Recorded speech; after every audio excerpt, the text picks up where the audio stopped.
everyone. This week we're moving on with learning digital art and we'll be creating low poly spirit animals. There are quite a few more tools in this project that we'll be using, so it might be a good idea to have this video open in another tab while you work, so that way you can switch back and forth from your project to my instructions. To start, search for your animal of choice. I picked corgis, and look for an image that shows your animal facing forward. If your animal's face is turned to the side, it's not going to work so well for this project, so find one with it facing straight ahead. Now download your image, then head over to photopea.com and choose Open from Computer and find your image, or drag and drop your image straight in to open it. The first thing we need to do is crop the image. Select the crop tool here on the left-hand toolbar and change where it says free to be fixed ratio. And now make sure that this reads a 1:1 ratio here, that way it crops to be a square. Now crop down your image so just the face is showing, and click the check mark when you're finished. You might want to zoom in a little bit for this next part by pressing Ctrl and plus on your keyboard. Now we're going to go over to the left side toolbar and find the lasso tool. Right click first or click and hold and select polygonal or polygonal lasso tool. This is what we need to create the fragmented low poly effect. With that tool selected, click around the outline of your animal head in the photo. Don't try to make this too smooth, we're going for a fragmented effect, so it's okay that some areas appear very jagged. Click back where you first started to seal that outline, and now you can see that your selection is highlighted.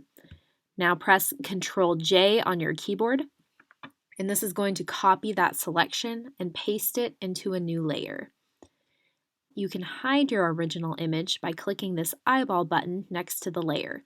It's good to keep it there just as an invisible layer in case you really mess up this new layer and need to go back to the original. Now your animal head looks a little like it's floating in space since there's no background or anything behind it, just blank pixels. And if you need to straighten your image, if you notice like mine, it's a little bit slanted, you're going to go to Edit, Free Transform, and then as you hover your mouse over the corners of the photo here, you'll see that rotating tool, and now you can straighten your image so it looks level and not all crooked. Now take the rectangle selection tool right here, and you're going to click and drag so you select half of your animal's face in that rectangle. So it's going to split this right in half.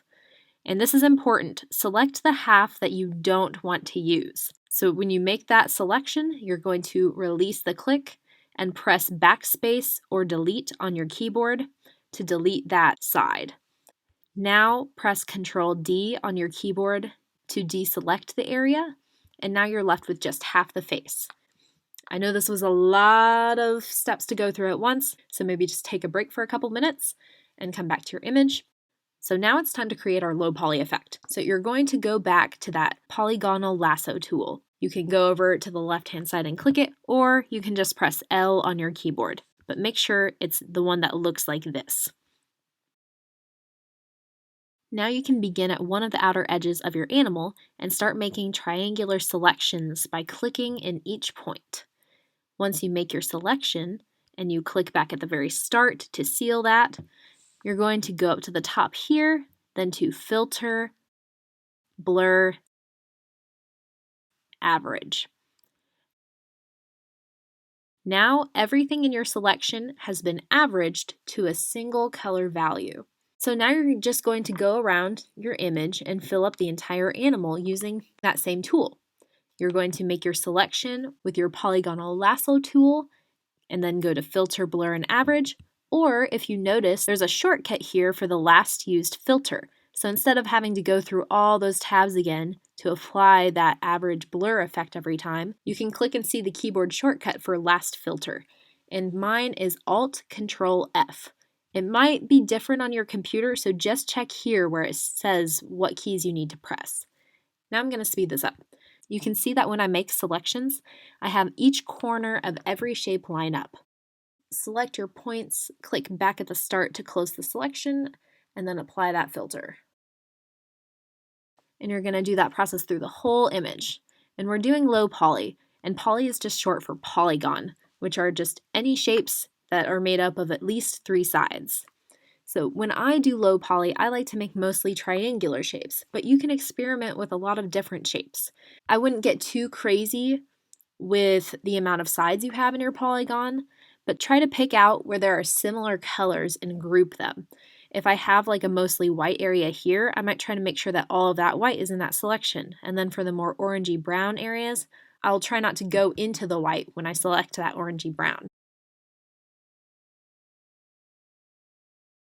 I'm going to avoid the eyes until the very end. For our purposes, we're going to select the eyes like this, close that selection, and now click backspace or delete on your keyboard to get rid of them.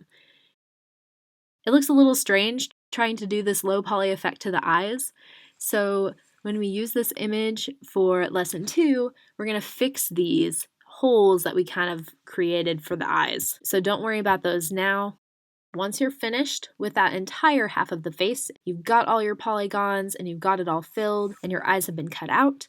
Now we're going to copy this layer. Make sure your layer 1 here is selected. Now press Ctrl J on your keyboard to copy this layer. Now go to Edit, Transform, and Flip Horizontal. Now your other half of the face is flipped, and you can select the Move tool by pressing V on your keyboard, and you're going to click and drag that half of the face over so that it lines up perfectly. Now you're finished. It's super important how you save this image. I can't stress that enough. Don't take a screenshot here.